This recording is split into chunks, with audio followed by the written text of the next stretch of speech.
Hình ảnh Út đang quay sinh tố và Nhiễm sợ té bò luôn. Chết rồi. Có chừng nó té ngửa ra.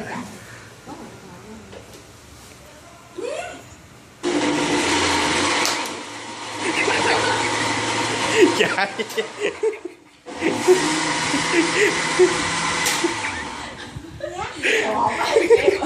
Hết rồi.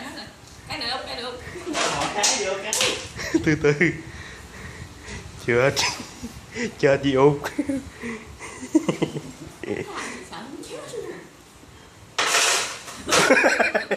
Vô đá vô cũng té ngửa.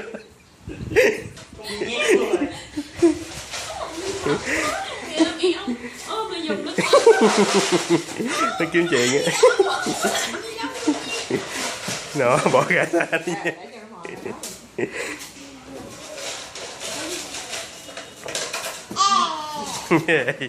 Ê gì?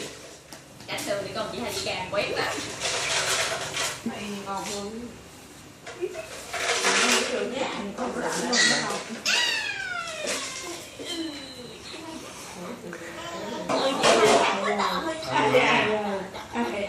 Nhiễm chuẩn bị nha.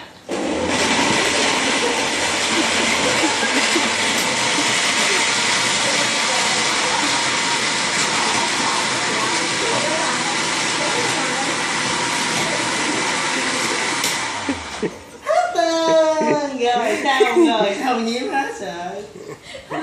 Ngồi dậy. Bấm cái nữa đi, bấm cái nữa đi. Mẹ nó ngồi dậy bấm cái nữa. Rồi ngồi dậy kìa.